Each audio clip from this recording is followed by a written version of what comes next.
ଦିନ ସଂଖ୍ୟା 191 ଲୁକ 8 ପର୍ବ 1 ପଦରୁ 18 ପଦ।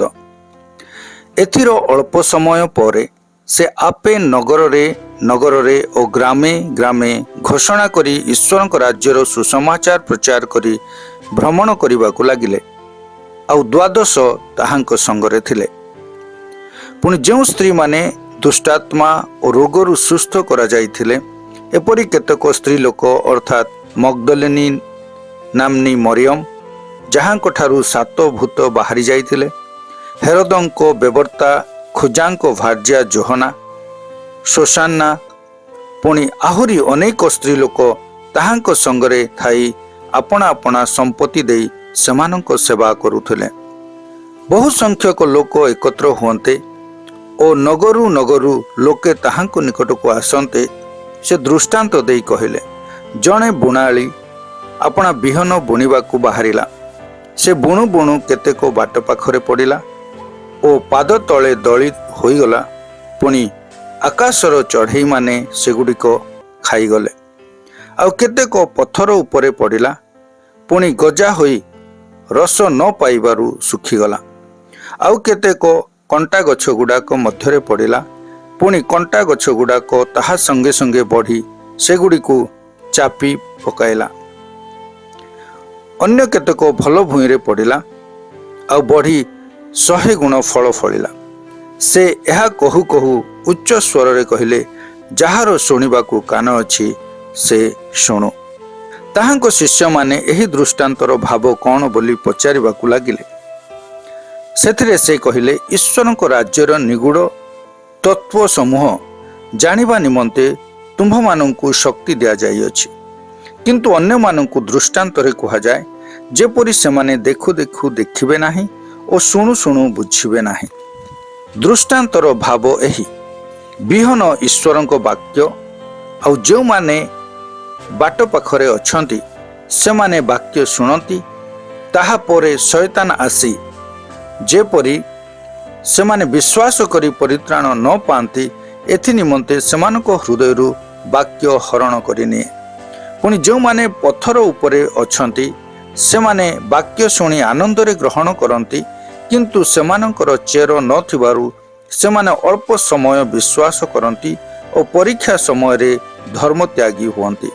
ଆଉ କଣ୍ଟା ଗଛ ଗୁଡ଼ାକ ମଧ୍ୟରେ ଯାହା ପଡ଼ିଲା, ତାହା ଏହିପରି ଲୋକେ, ଯେଉଁମାନେ ଶୁଣି ସାଂସାରିକ ଚିନ୍ତା, ଧନ ଓ ସୁଖଭୋଗର ବଶବର୍ତ୍ତୀ ହୋଇ ଜୀବନଯାତ୍ରା କରୁ କରୁ ଚାପି ହୋଇଯାଆନ୍ତି, ପୁଣି ପରିପକ୍ୱ ଫଳ ଉତ୍ପନ୍ନ କରନ୍ତି ନାହିଁ। ଆଉ ଉତ୍ତମ ଭୂମିରେ ଯାହା ପଡ଼ିଲା, ତାହା ଏପରି ଲୋକେ, ଯେଉଁମାନେ ଉତ୍ତମ ଓ ସରଳ ହୃଦୟରେ ବାକ୍ୟ ଶୁଣି ତାହା ଧରି ରଖନ୍ତି ଏବଂ ଧୈର୍ଯ୍ୟ ସହକାରେ ଫଳ ଫଳନ୍ତି। କେହି ପ୍ରଦୀପ ଜାଳି ପାତ୍ର ଦ୍ୱାରା ତାହା ଘୋଡ଼ାଇ ରଖେ ନାହିଁ କିମ୍ବା ଖଟ ତଳେ ରଖେ ନାହିଁ, ମାତ୍ର ଦୀପରୁଖା ଉପରେ ରଖେ, ଯେପରି ପ୍ରବେଶ କରିବା ଲୋକମାନେ ଆଲୋକ ଦେଖି ପାରନ୍ତେ। କାରଣ ଯାହା ପ୍ରକାଶିତ ନ ହେବ ଏପରି ଗୁପ୍ତ ବିଷୟ କିଛି ନାହିଁ, ଅବା ଯାହା ଜଣାଯାଇ ପ୍ରକାଶ ନ ପାଇବ ଏପରି ଗୁପ୍ତ ବିଷୟ କିଛି ନାହିଁ। ଅତଏବ କିପରି ଶୁଣୁଅଛ ସେ ବିଷୟରେ ସାବଧାନ, କାରଣ ଯାହାର ଅଛି ତାହାକୁ ଦିଆଯିବ, ଆଉ ଯାହାର ନାହିଁ ସେ ଯାହା ନିଜର ଅଛି ବୋଲି ମନେ କରେ, ତାହା ସୁଦ୍ଧା ତାହାଠାରୁ ନିଆଯିବ। ମାଥିଉ 13 ପର୍ବ 1 ପଦରୁ 53 ପଦ ପର୍ଯ୍ୟନ୍ତ। ସେହିଦିନ ଯୀଶୁ ଘରୁ ବାହାରି ଯାଇ ସମୁଦ୍ର କୂଳରେ ବସିଲେ। ସେଥିରେ ତାହାଙ୍କ ନିକଟରେ ବହୁ ସଂଖ୍ୟକ ଲୋକ ଏକତ୍ର ହେବାରୁ ସେ ଯାଇ ଗୋଟିଏ ନୌକାରେ ବସିଲେ। ପୁଣି ଲୋକ ସମୂହ କୂଳରେ ଠିଆ ହୋଇ ରହିଲେ। ଆଉ ଯୀଶୁ ଦୃଷ୍ଟାନ୍ତ ଦ୍ୱାରା ସେମାନଙ୍କୁ ଅନେକ କଥା କହିଲେ। ଦେଖ, ଜଣେ ବୁଣାଳି ବୁଣିବାକୁ ବାହାରିଲା। ସେ ବୁଣୁ ବୁଣୁ କେତେକ ବିହନ ବାଟ ପାଖରେ ପଡ଼ିଲା, ପୁଣି ଚଢ଼େଇମାନେ ଆସି ସେଗୁଡ଼ିକ ଖାଇଗଲେ। ଆଉ କେତେକ ଅଳ୍ପ ମାଟି ଥିବା ପଥୁରିଆ ଭୂଇଁରେ ପଡ଼ିଲା ଏବଂ ବେଶୀ ମାଟି ନଥିବାରୁ ଶୀଘ୍ର ଗଜା ହେଲା, କିନ୍ତୁ ସୂର୍ଯ୍ୟ ଉଠନ୍ତେ ଜଳି ପଡ଼ିଗଲା ଓ ଚେର ନଥିବାରୁ ଶୁଖିଗଲା।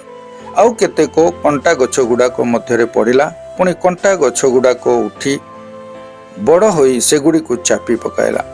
ମାତ୍ର ଅନ୍ୟ କେତେକ ଭଲ ଭୂଇଁରେ ପଡ଼ିଲା ଓ ଫଳ ଫଳିଲା, କେତେକ 100 ଗୁଣ, କେତେକ 60 ଗୁଣ, ପୁଣି କେତେକ 30 ଗୁଣ।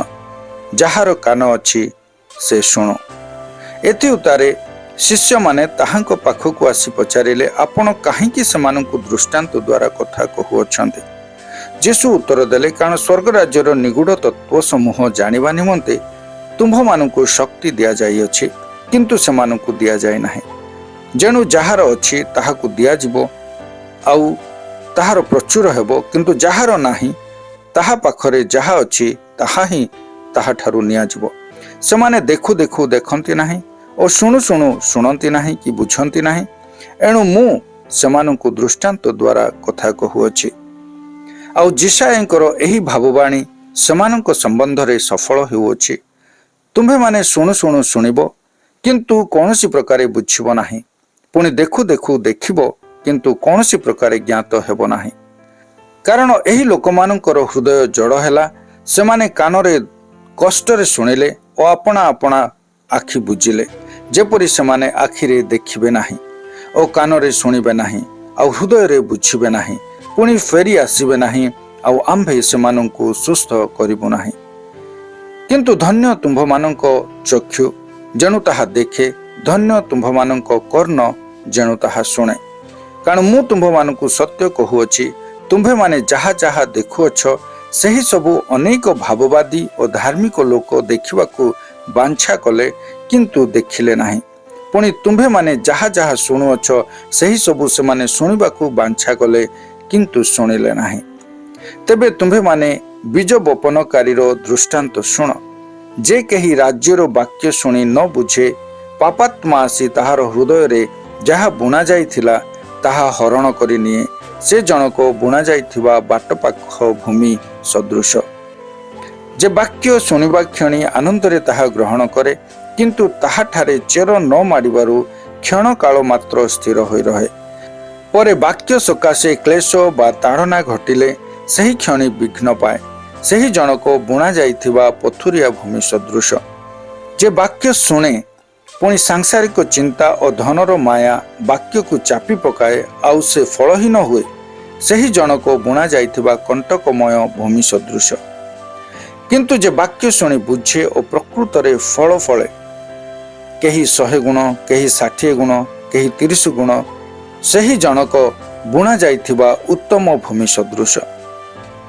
ଯୀଶୁ ସେମାନଙ୍କୁ ଆହୁରି ଗୋଟିଏ ଦୃଷ୍ଟାନ୍ତ ଦେଇ କହିଲେ, ସ୍ୱର୍ଗ ରାଜ୍ୟ ଆପଣା କ୍ଷେତରେ ଭଲ ବିହନ ବୁଣିଥିବା ଜଣେ ବ୍ୟକ୍ତିଙ୍କ ସଦୃଶ। ମାତ୍ର ଲୋକେ ନିଦ୍ରା ଯାଇଥିବା ସମୟରେ ତାଙ୍କ ଶତ୍ରୁ ଆସି ସେହି ଗହମ ମଧ୍ୟରେ ବାଳୁଙ୍ଗା ବୁଣି ଦେଇ ଚାଲିଗଲା। ଯେତେବେଳେ ପତ୍ର ବାହାରି ଫଳ ଫଳିବାକୁ ଲାଗିଲା, ସେତେବେଳେ ବାଳୁଙ୍ଗା ମଧ୍ୟ ଦେଖାଗଲା। ସେଥିରେ ଗୃହକର୍ତ୍ତାଙ୍କ ଦାସମାନେ ତାହାଙ୍କ ପାଖକୁ ଆସି କହିଲେ, ସାଆନ୍ତେ, ଆପଣ କ'ଣ ନିଜ କ୍ଷେତରେ ଭଲ ବିହନ ବୁଣି ନଥିଲେ? ତେବେ ବାଳୁଙ୍ଗା ଗୁଡ଼ାକ କେଉଁଠାରୁ ଆସିଲା? ସେ ସେମାନଙ୍କୁ କହିଲେ, ଜଣେ ଶତ୍ରୁ ଏହା କରିଅଛି। ପୁଣି ଦାସମାନେ ତାଙ୍କୁ କହିଲେ, ତେବେ ଆମ୍ଭେମାନେ ଯାଇ ସେଗୁଡ଼ାକ ଉପାଡ଼ି ଏକାଠି କରୁ, ଏହା କ'ଣ ଆପଣଙ୍କର ଇଚ୍ଛା?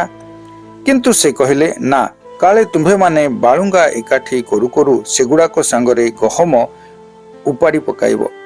ଶସ୍ୟ ନ କାଟିବା ଯାଏଁ ଦୁହିଁକି ଏକାଠି ବଢ଼ିବାକୁ ଛାଡ଼ିଦିଅ, ଆଉ ଶସ୍ୟ କାଟିବା ସମୟରେ ମୁଁ କଟାଳିମାନଙ୍କୁ କହିବି, ପୋଡ଼ିବା ପାଇଁ ଆଗେ ବାଳୁଙ୍ଗା ଏକାଠି କରି ବିଡ଼ା ବାନ୍ଧ, କିନ୍ତୁ ଗହମ ମୋ ଅମାରରେ ସଂଗ୍ରହ କରି ରଖ।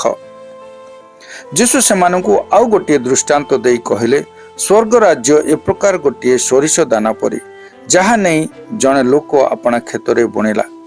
ତାହା ତ ସବୁ ବୀଜଠାରୁ କ୍ଷୁଦ୍ର, ମାତ୍ର ତାହା ବଢ଼ିଲେ ସବୁ ଶାଗଠାରୁ ବଡ଼ ହୋଇ ଏପରି ଗଛ ହୁଏ ଯେ ଆକାଶର ଚଢ଼େଇମାନେ ଆସି ତାହାର ଡାଳରେ ବାସ କରନ୍ତି। ଯୀଶୁ ସେମାନଙ୍କୁ ଆଉ ଗୋଟିଏ ଦୃଷ୍ଟାନ୍ତ କହିଲେ, ସ୍ୱର୍ଗ ରାଜ୍ୟ ଖମିର ସଦୃଶ୍ୟ। ଜଣେ ସ୍ତ୍ରୀ ତାହା ଘେନି ମହଣେ ମଇଦା ମଧ୍ୟରେ ଘୋଡ଼ାଇ ରଖିଲା, ଆଉ ଶେଷରେ ସମସ୍ତ ଖମିରମୟ ହେଲା। ଏହି ସମସ୍ତ କଥା ଯୀଶୁ ଦୃଷ୍ଟାନ୍ତ ଦ୍ୱାରା ଲୋକସମୂହକୁ କହିଲେ, ଆଉ ଦୃଷ୍ଟାନ୍ତ ବିନା ସେ ସେମାନଙ୍କୁ କିଛି କହୁନଥିଲେ। ଯେପରି ଭାବବାଦୀଙ୍କ ଦ୍ୱାରା ଉକ୍ତ ଏହି ବାକ୍ୟ ସଫଳ ହୁଏ, ଆମ୍ଭେ ଆପଣା ମୁଖ ଫିଟାଇ ଦୃଷ୍ଟାନ୍ତ ଦ୍ୱାରା କଥା କହିବା, ଜଗତର ପତନାବଧି ଗୁପ୍ତ ବିଷୟ ସବୁ ବ୍ୟକ୍ତ କରିବା। ପରେ ସେ ଲୋକସମୂହକୁ ପରିତ୍ୟାଗ କରି ଗୃହରେ ପ୍ରବେଶ କଲେ, ଆଉ ତାହାଙ୍କ ଶିଷ୍ୟମାନେ ତାହାଙ୍କ ନିକଟକୁ ଆସି କହିଲେ, କ୍ଷେତର ବାଳୁଙ୍ଗାର ଦୃଷ୍ଟାନ୍ତ ଆମ୍ଭମାନଙ୍କୁ ସ୍ପଷ୍ଟ ରୂପେ ବୁଝାଇ ଦିଅନ୍ତୁ। ଯୀଶୁ ଉତ୍ତର ଦେଲେ, ଉତ୍ତମ ବିହନ ଯେ ବୁଣନ୍ତି ସେ ମନୁଷ୍ୟ ପୁତ୍ର। କ୍ଷେତ ଜଗତ, ଭଲ ବିହନ ରାଜ୍ୟର ସନ୍ତାନମାନେ, ବାଳୁଙ୍ଗା ପାପାତ୍ମାର ସନ୍ତାନମାନେ। ଯେଉଁ ଶତ୍ରୁ ତାହା ବୁଣିଲା ସେ ଶୟତାନ। ଶସ୍ୟ କାଟିବା ସମୟ ଯୁଗାନ୍ତ, ପୁଣି କଟାଳି ସବୁ ଦୂତମାନେ। ଅତଏବ ବାଳୁଙ୍ଗା ଯେପରି ଏକାଠି କରାଯାଇ ନିଆଁରେ ପୋଡ଼ାଯାଏ, ଯୁଗାନ୍ତ ସମୟରେ ସେପରି ଘଟିବ। ମନୁଷ୍ୟ ପୁତ୍ର ଆପଣା ଦୂତମାନଙ୍କୁ ପ୍ରେରଣ କରିବେ, ଆଉ ସେମାନେ ତାହାଙ୍କ ରାଜ୍ୟରୁ ସମସ୍ତ ବିଘ୍ନଜନକ ବିଷୟ ଓ ଧର୍ମାଚାରୀମାନଙ୍କୁ ସଂଗ୍ରହ କରିବେ। ପୁଣି ସେମାନଙ୍କୁ ଅଗ୍ନିକୁଣ୍ଡରେ ନିକ୍ଷେପ କରିବେ, ସେଠାରେ ରୋଦନ ଓ ଦନ୍ତର କିଣିମିଡ଼ି ହେବ। ସେତେବେଳେ ଧାର୍ମିକମାନେ ସେମାନଙ୍କ ପିତାଙ୍କ ରାଜ୍ୟରେ ସୂର୍ଯ୍ୟ ପରି ତେଜମୟ ଦେଖାଯିବେ। ଯାହାର କାନ ଅଛି ସେ ଶୁଣୁ। ସ୍ୱର୍ଗ ରାଜ୍ୟ କ୍ଷେତରେ ଗୁପ୍ତ ହୋଇଥିବା ଧନ ସଦୃଶ। ଜଣେ ଲୋକ ତାହା ଦେଖି ଗୋପନ କରି ରଖିଲା ଓ ଆନନ୍ଦରେ ଯାଇ ଆପଣାର ସର୍ବସ୍ୱ ବିକ୍ରୟ କରି ସେହି କ୍ଷେତ୍ରକୁ କ୍ରୟ କଲା। ପୁନଶ୍ଚ ସ୍ୱର୍ଗ ରାଜ୍ୟ ଉତ୍ତମ ମୁକ୍ତା ଅନ୍ୱେଷଣ କରୁଥିବା ଜଣେ ବଣିକ ସଦୃଶ। ଗୋଟିଏ ବହୁମୂଲ୍ୟ ମୁକ୍ତା ଦେଖି ସେ ଯାଇ ଆପଣାର ସର୍ବସ୍ୱ ବିକ୍ରୟ କରି ସେହି ମୁକ୍ତାକୁ କ୍ରୟ କଲା। ପୁନଶ୍ଚ ସ୍ୱର୍ଗ ରାଜ୍ୟ ସମୁଦ୍ରରେ ନିକ୍ଷିପ୍ତ ସର୍ବପ୍ରକାର ମତ୍ସ୍ୟ ସଂଗ୍ରହକାରୀ ଗୋଟିଏ ଟଣା ଜାଲ ସଦୃଶ। ତାହା ପୂର୍ଣ୍ଣ ହୁଅନ୍ତେ ଲୋକେ କୂଳକୁ ଟାଣି ଆଣିଲେ, ପୁଣି ବସି ଭଲଯାକ ଖାଳୋଇରେ ଏକାଠି କରି ରଖିଲେ, କିନ୍ତୁ ମନ୍ଦଗୁଡ଼ାକ ଫୋପାଡ଼ି ଦେଲେ।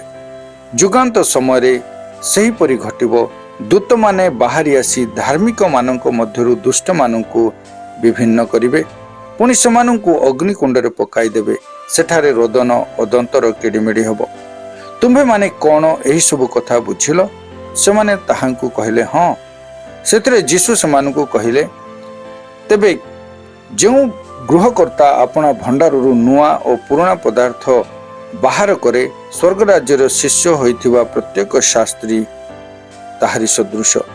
ଯୀଶୁ ଏହି ସମସ୍ତ ଦୃଷ୍ଟାନ୍ତ ସମାପ୍ତ କଲା ଉତ୍ତାରେ ସେହି ସ୍ଥାନରୁ ପ୍ରସ୍ଥାନ କଲେ। ମାର୍କ 4 ପର୍ବ 1 ପଦରୁ 34 ପଦ।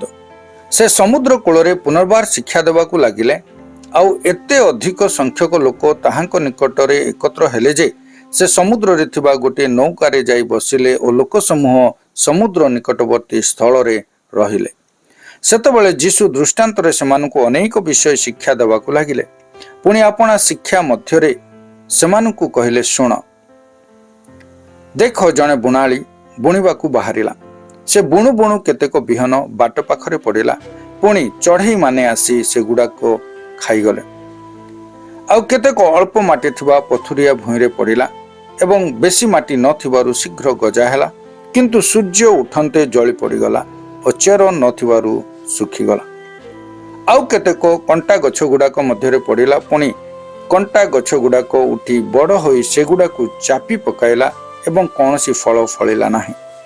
ପୁଣି ଅନ୍ୟ କେତେକ ଭଲ ଭୂଇଁରେ ପଡ଼ିଲା, ଆଉ ଗଜା ହୋଇ ବଢ଼ି ଉଠି 30 ଗୁଣ, 60 ଗୁଣ ଓ 100 ଗୁଣ ପର୍ଯ୍ୟନ୍ତ ଫଳ ଫଳିଲା। ପୁଣି ସେ କହିଲେ, ଯାହାର ଶୁଣିବାକୁ କାନ ଅଛି ସେ ଶୁଣୁ।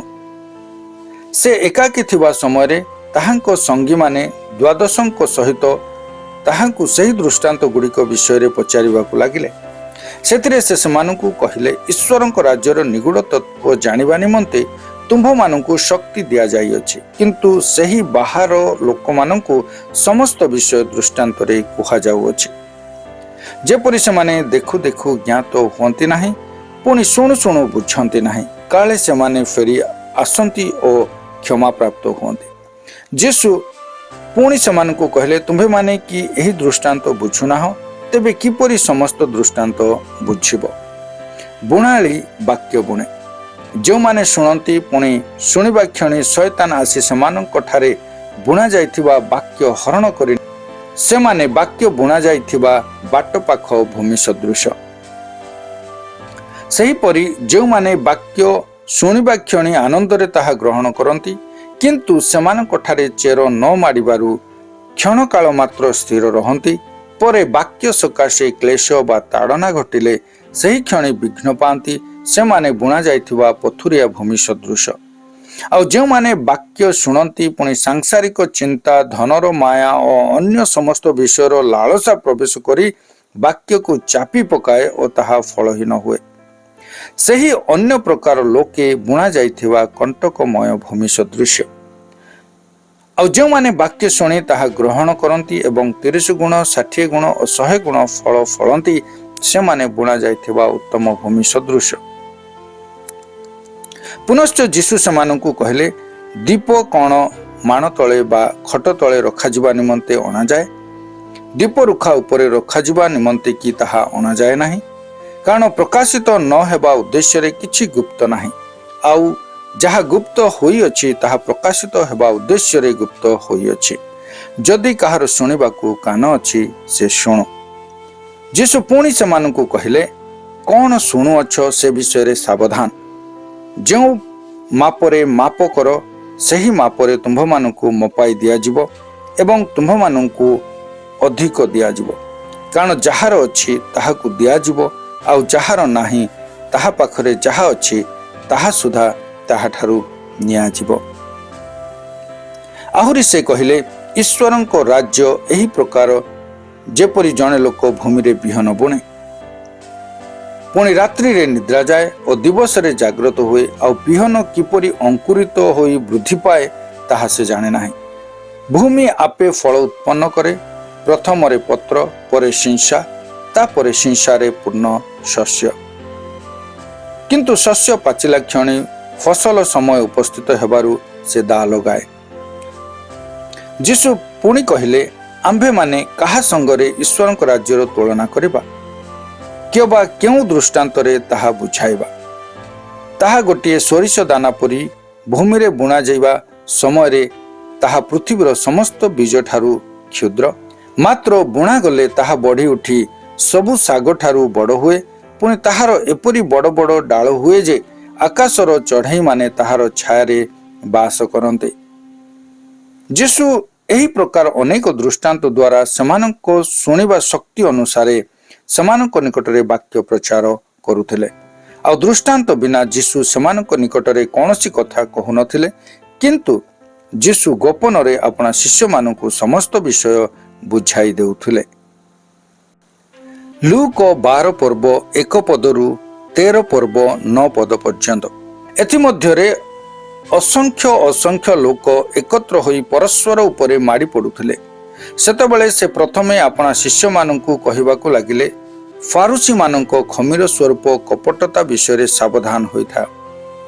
କିନ୍ତୁ ଯାହା ପ୍ରକାଶିତ ନ ହେବ ଏପରି ଆଚ୍ଛାଦିତ କିଛି ନାହିଁ, ଆଉ ଯାହା ଜଣା ନଯିବ ଏପରି ଗୁପ୍ତ କିଛି ନାହିଁ। ଅତଏବ ତୁମ୍ଭେମାନେ ଯାହା ଯାହା ଅନ୍ଧକାରରେ କହିଅଛ ସେହି ସବୁ ଆଲୋକରେ ଶୁଣାଯିବ, ପୁଣି ଯାହା ଗୁପ୍ତ କୋଠରୀରେ ଗୋପନରେ କହିଅଛ ତାହା ଘର ଛାତ ଉପରେ ଘୋଷଣା କରାଯିବ। କିନ୍ତୁ ମୋହର ବନ୍ଧୁ ଯେ ତୁମ୍ଭମାନଙ୍କୁ ମୁଁ କହୁଅଛି, ଯେଉଁମାନେ ଶରୀରକୁ ବଧ କରନ୍ତି ମାତ୍ର ତାହା ପରେ ଆଉ କିଛି କରିପାରନ୍ତି ନାହିଁ, ସେମାନଙ୍କୁ ଭୟ କର ନାହିଁ। କିନ୍ତୁ କାହାକୁ ଭୟ କରିବ ତାହା ମୁଁ ତୁମ୍ଭମାନଙ୍କୁ ଜଣାଇବି। ବଧ କଲା ଉତ୍ତାରେ ନରକରେ ନିକ୍ଷେପ କରିବା ନିମନ୍ତେ ଯାହାଙ୍କର ଅଧିକାର ଅଛି ତାହାଙ୍କୁ ଭୟ କର। ହଁ, ମୁଁ ତୁମ୍ଭମାନଙ୍କୁ ସତ୍ୟ କହୁଅଛି, ତାହାଙ୍କୁ ଭୟ କର। 5ଟି ଘରଚଟିଆ କ'ଣ ଯୋଡ଼ିଏ ପଇସାରେ ବିକା ଯାଆନ୍ତି ନାହିଁ? ଆଉ ସେମାନଙ୍କ ମଧ୍ୟରୁ ଗୋଟିଏ ହେଲେ ଈଶ୍ୱରଙ୍କ ଛାମୁରେ ବିସ୍ମୃତ ନୁହେଁ। କିନ୍ତୁ ତୁମ୍ଭମାନଙ୍କର ମସ୍ତକର ସମସ୍ତ କେଶ ହିଁ ଗଣାଯାଇଅଛି। ଭୟ କର ନାହିଁ, ତୁମ୍ଭେମାନେ ଅନେକ ଘରଚଟିଆ ଠାରୁ ଶ୍ରେଷ୍ଠ। ଆଉ ମୁଁ ତୁମ୍ଭମାନଙ୍କୁ କହୁଅଛି, ଯେ କେହି ଲୋକଙ୍କ ସାକ୍ଷାତରେ ମୋତେ ସ୍ୱୀକାର କରିବ, ମନୁଷ୍ୟପୁତ୍ର ମଧ୍ୟ ଈଶ୍ୱରଙ୍କ ଦୂତମାନଙ୍କ ସାକ୍ଷାତରେ ତାହାକୁ ସ୍ୱୀକାର କରିବେ। କିନ୍ତୁ ଯେ ଲୋକଙ୍କ ସାକ୍ଷାତରେ ମୋତେ ଅସ୍ୱୀକାର କରିବ, ସେ ଈଶ୍ୱରଙ୍କ ଦୂତମାନଙ୍କ ସାକ୍ଷାତରେ ଅସ୍ୱୀକାର କରାଯିବ। ଆଉ ଯେ କେହି ମନୁଷ୍ୟପୁତ୍ରଙ୍କ ବିରୁଦ୍ଧରେ କଥା କହିବ, ତାହାକୁ କ୍ଷମା ଦିଆଯିବ, ମାତ୍ର ଯେ ପବିତ୍ର ଆତ୍ମାଙ୍କ ବିରୁଦ୍ଧରେ ନିନ୍ଦା କଥା କହିବ, ତାହାକୁ କ୍ଷମା ଦିଆଯିବ ନାହିଁ। ଆଉ ଯେତେବେଳେ ସେମାନେ ତୁମ୍ଭମାନଙ୍କୁ ସମାଜ ଗୃହ କର୍ତ୍ତୃପକ୍ଷ ଓ କ୍ଷମତାପ୍ରାପ୍ତ ବ୍ୟକ୍ତିମାନଙ୍କ ନିକଟକୁ ଘେନିଯିବେ, ସେତେବେଳେ ତୁମ୍ଭେମାନେ ଆପଣା ସପକ୍ଷରେ କିପରି ବା କି କଥା ଉତ୍ତର ଦେବ କିମ୍ବା କ'ଣ କହିବ ସେ ବିଷୟରେ ଚିନ୍ତିତ ହୁଅ ନାହିଁ। କାରଣ କ'ଣ କହିବାକୁ ହେବ ତାହା ପବିତ୍ର ଆତ୍ମା ସେହି ଦଣ୍ଡରେ ତୁମ୍ଭମାନଙ୍କୁ ଶିଖାଇବେ। ଲୋକ ସମୂହ ମଧ୍ୟରୁ ଜଣେ ତାହାଙ୍କୁ କହିଲା, ହେ ଗୁରୁ, मोर भाई को मो सहित पैतृक संपत्ति भाग करदेवा निमंते कहतु। किंतु से ताहाकू कहले, हे भाई, किए मते तुम्भमानक उपरे विचारकर्ता और विभागकर्ता करी नियुक्त कला। पुणी से समानंकु कहले, सावधान, समस्त प्रकार लोभरू अपना अपना को दूर रे रख, कारण जड़े लोकर जीवन ताहार संपत्तिर प्राचुर्य उपरे निर्भर करे नाही। आउ से समानंकु एही दृष्टांत कहले, जड़े धनी लोकर क्षेत्र बहुत फसल हैला, सेथिरे से मने मने विवेचना करी कहिला, कौन करिबी, कारण मोहर फसल संग्रह करी रखिबा निमंते स्थान नाही। पुणी से कहला, एहा करिबी, मोर अमार सबु भांगी बड़ बड़ करी तोलिबी और से सबुरे मोर शस्य और द्रव्य सबु संग्रह करी रखिबी। आउ मु मोर प्राण को कहिबी, रे प्राण, अनेक वर्ष निमंते तोर बहुत द्रव्य संचित अछि, विश्राम कर, भोजन कर, आमोद कर।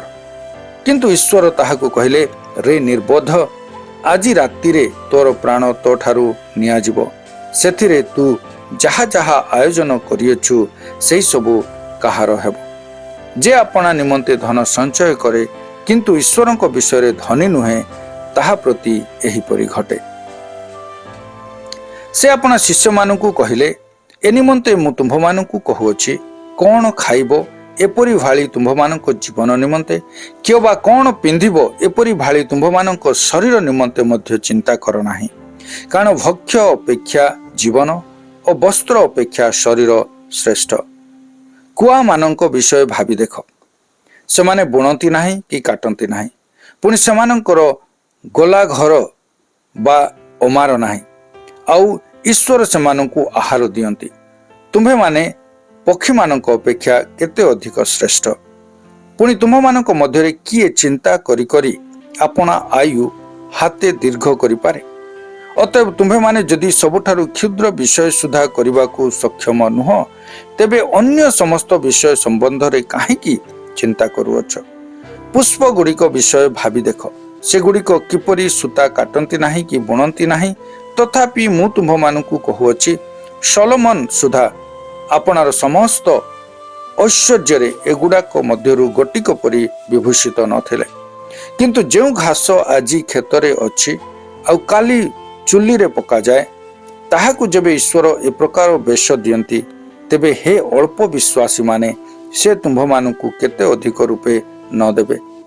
पुणी कौन खाइबो और कौन पीबो ताहा तुम्भे माने खोजी बुल नाही किंबा चिंतित हुआ नाही, कारण जगतर विजाति माने एही सब विषय खोजी बुलंती, किंतु एही समस्त विषय जे तुम्भ मानकर प्रयोजन ताहा तुम्भ मानकर पिता जानती।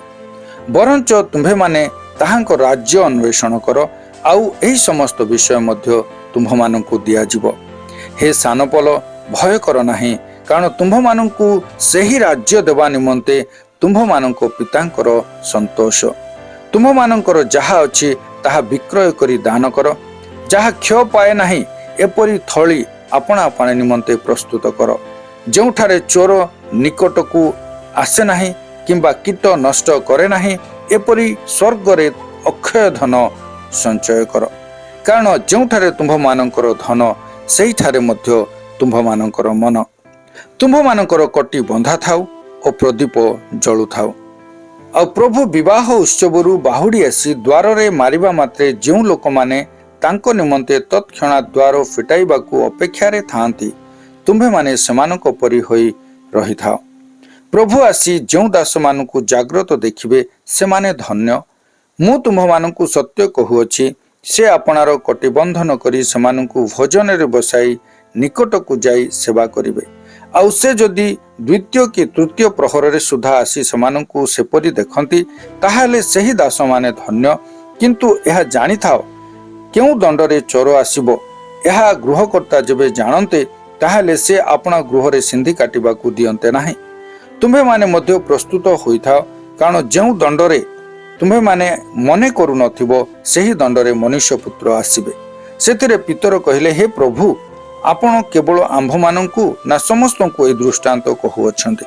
प्रभु कहिले, एणु आपणा परिजन मानंकू यथा समय रे निरूपित पढ़ी देवा निमंते प्रभु जाहाकू सेमानंकू उपरे नियुक्त करिवे एपरी विश्वस्त और बुद्धिमान व्यवहारता किए? प्रभु आसी आपणार जो दास को से प्रकार करुवा देखिए से धन्य। मु तुम्भ मानू सत्य कहूअछि से ताहाकू आपणार सर्वस्व उपरे नियुक्त करिवे।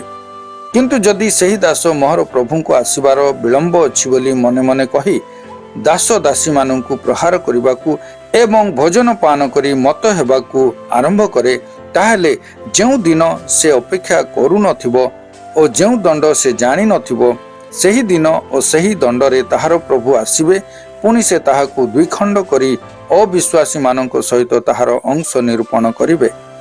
आउ जो दास आपणा प्रभु को इच्छा जानी प्रस्तुत होई न थाए किंबा ताहांकर इच्छानुसारे कार्य करी न थाए से बहुत प्रहार रे प्रहारित हेबो। किंतु जे न जानी प्रहार योग्य कर्म करि थाए से अल्प प्रहार रे प्रहारित हेबो। जहाकू बहुत प्रदत्त होइअछि ताहाठारु बहुत दाबी कराजिबो। पुणी लोके जहा निकटरे बहुत समर्पण करिअछंती ताहा निकटरू बहुत दाबी करिवे। मु पृथ्वी रे अग्नि निक्षेप करबाकू आसीअछि, आउ ताहा जदि प्रज्वलित हेलानी ताहेले मोहर आउ कोन बांछा। मात्र मते एक बाप्तिस्म रे बाप्तिजित हेबाकू हेबो, आउ ताहा समाप्त न हेबा पर्यंत मु किपरि निष्पीड़ित हेउअछि। मु पृथ्वी रे शांति देबाकू आसीअछि बोली कोन तुमे माने मने करूअछ?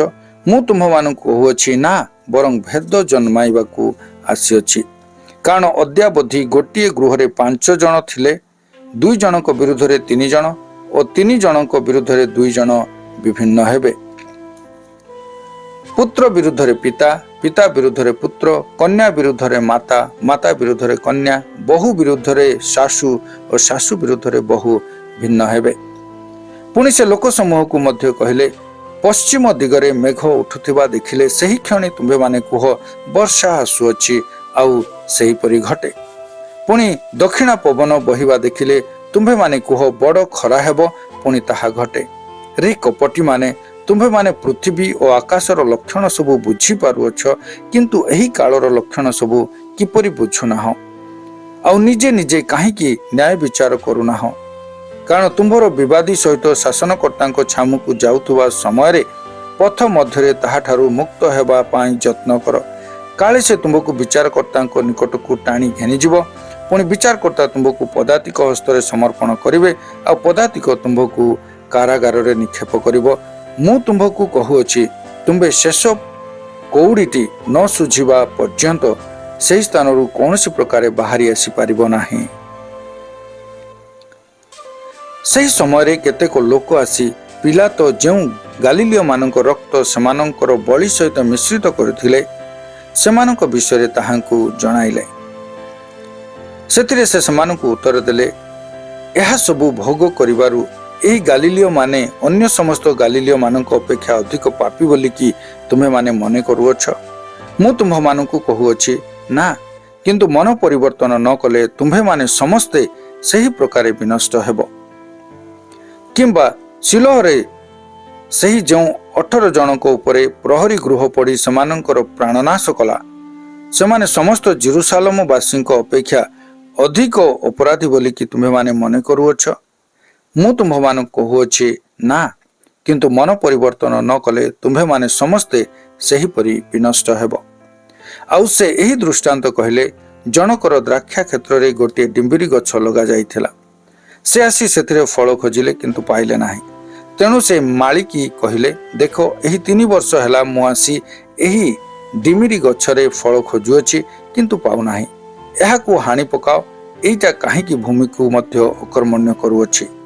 मात्र से तांकू उत्तर देला, प्रभु एहाकू एही वर्षटी मध्य छाड़ी दियंतु, मु इति मध्यरे एहार चारि पाख खळी खत देबी, आ परे फल हुए तो भल, नहिले ताहाकू हानि पकाइबे। लूक 13 पर्व 18 पदरु 21 पद। सेतिरे से कहले, ईश्वर को राज्य कहा सदृश, पुणी कहा संगरे मु ताहार तुलना करिबी। ताहा ए प्रकार गोटे सरिष दाना परी, जहा नहीं जने लोक अपना बगीचारे बुणिला, आउ ताहा बढ़ी गछ हैला। पुणी आकाशर चढ़ई माने आसी ताहार डालरे बास कले। से आहुरी कहले, मु कहा सहित ईश्वर राज्यर तुलना करिबी। ताहा खमीर सदृश, ଜଣେ ସ୍ତ୍ରୀ ତାହା ଘେନି ମହଣେ ମଇଦା ମଧ୍ୟରେ ଘୋଡ଼ାଇ ରଖିଲା ଆଉ ଶେଷରେ ସମସ୍ତ ଖମିରମୟ ହେଲା। ଆସନ୍ତୁ ଆମ୍ଭେମାନେ ପଠିତ ଶାସ୍ତ୍ରାଂଶ ଗୁଡ଼ିକର ସାରାଂଶଟିକୁ ଦେଖିବା। ଦ୍ୱିତୀୟ ନିସ୍ତାର ପର୍ବ ଉତ୍ତାରେ ସେ ତାହାଙ୍କ ଆହ୍ୱାନ କରିଥିବା 12 ଜଣ ଶିଷ୍ୟଙ୍କ ସହିତ ଗାଲିଲିରେ ଦ୍ୱିତୀୟ ସୁସମାଚାର ପ୍ରଚାର କାର୍ଯ୍ୟ କରୁଛନ୍ତି। ଏହି ସମୟରେ ତାଙ୍କ ଶିକ୍ଷାରେ କିଛି ବିଶେଷତା ରହିଛି। ବୁଣାଳିର ଦୃଷ୍ଟାନ୍ତ ଠାରୁ ଆରମ୍ଭ କରି ଗହମ ଓ ବାଳୁଙ୍ଗାର ଦୃଷ୍ଟାନ୍ତ, ସୋରିଷ ଦାନା ଓ ଖମିରର ଦୃଷ୍ଟାନ୍ତ, ପତାଧନର ଦୃଷ୍ଟାନ୍ତ, ବହୁମୂଲ୍ୟ ମୁକ୍ତା ଅନ୍ୱେଷଣକାରୀ ବଣିକର ଦୃଷ୍ଟାନ୍ତ, ଆହୁରି ଅନେକ ଦୃଷ୍ଟାନ୍ତ ମାଧ୍ୟମରେ ଶିକ୍ଷା ଦେବାକୁ ଲାଗିଲେ। ଏହି ଦୃଷ୍ଟାନ୍ତ ଗୁଡ଼ିକ ମଧ୍ୟରୁ ଅନେକ ଦୃଷ୍ଟାନ୍ତ ସମାନ ପ୍ରସଙ୍ଗକୁ ନେଇ ଦିଆଯାଇଥିଲା ଓ ତାହା ଥିଲା ଈଶ୍ୱରଙ୍କ ଓ ସ୍ୱର୍ଗ ରାଜ୍ୟର ପ୍ରସଙ୍ଗ। ଦୁଇଟି ପ୍ରଭାବ ନିମନ୍ତେ ଦୃଷ୍ଟାନ୍ତର ବ୍ୟବହାର କରାଯାଇଛି। ଯେଉଁମାନଙ୍କର କର୍ଣ୍ଣ ଅଛି ସେମାନେ କେବଳ ଶୁଣିବା ପରି, ସତ୍ୟତା ମାତ୍ର କିଛି ଲୋକଙ୍କ ପ୍ରତି ପ୍ରକାଶିତ ହୁଏ ଆଉ ତାହା କିଛି ଲୋକଙ୍କ ପ୍ରତି ଗୁପ୍ତ ହୋଇଥାଏ। ଯାହାର ଶୁଣିବାକୁ କର୍ଣ୍ଣ ଅଛି ସେ ଶୁଣୁ, ମାଥ୍ୟୁ 13 ପର୍ବ 9 ପଦ। କିନ୍ତୁ ଧନ୍ୟ ତୁମ୍ଭମାନଙ୍କର ଚକ୍ଷୁ ଯେଣୁ ତାହା ଦେଖେ, ଧନ୍ୟ ତୁମ୍ଭମାନଙ୍କ କର୍ଣ୍ଣ ଯେଣୁ ତାହା ଶୁଣେ, ମାଥ୍ୟୁ 13 ପର୍ବ 16 ପଦ। ଏଥି ଉତ୍ତାରେ ସେ ଶିଷ୍ୟମାନଙ୍କୁ କହିଲେ, ଫାରୁସୀମାନଙ୍କ ଖମିର ସ୍ୱରୂପ କପଟତା ବିଷୟରେ ସାବଧାନ ହୋଇଥାଅ, ଯେଉଁମାନେ ଅଦୃଶ୍ୟ ଈଶ୍ୱରଙ୍କୁ ଭୟ ନ କରି ଦୃଶ୍ୟ ବିଷୟକୁ ଭୟ କରନ୍ତି। ଈଶ୍ୱରଙ୍କ ଠାରେ ଭରସା କର ଓ ଜାଗତିକ ଦ୍ରବ୍ୟ ଗୁଡ଼ିକ ବିଷୟରେ ଚିନ୍ତିତ ହୁଅ ନାହିଁ। ମଧ୍ୟରାତ୍ରରେ ଆସୁଥିବା ତାହାର ସ୍ୱାମୀ ନିମନ୍ତେ ଅପେକ୍ଷା କରି ରହୁଥିବା ଦାସ ସଦୃଶ୍ୟ ଜାଗ୍ରତ ଓ ପ୍ରସ୍ତୁତ ହୋଇ ରୁହ। ସମୟ ସମ୍ବନ୍ଧୀୟ ବିଷୟକୁ ବୁଝି ଯାହା ଉତ୍ତମ ତାହା ବିବେଚନା କରିବା ପାଇଁ କହି ସେ ଶିଷ୍ୟତ୍ୱର ସାରମର୍ମ ବିଷୟରେ ଶିକ୍ଷା ଦେଲେ।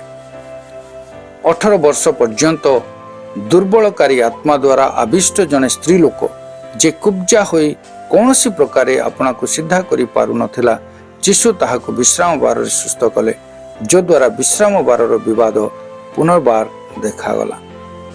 ପ୍ରଭୁ ଆଜିର ପ୍ରତ୍ୟେକ ପଠିତ ଶାସ୍ତ୍ରାଂଶ ଦ୍ୱାରା ଆମ୍ଭମାନଙ୍କୁ ପ୍ରଚୁର ଆଶୀର୍ବାଦ କରନ୍ତୁ।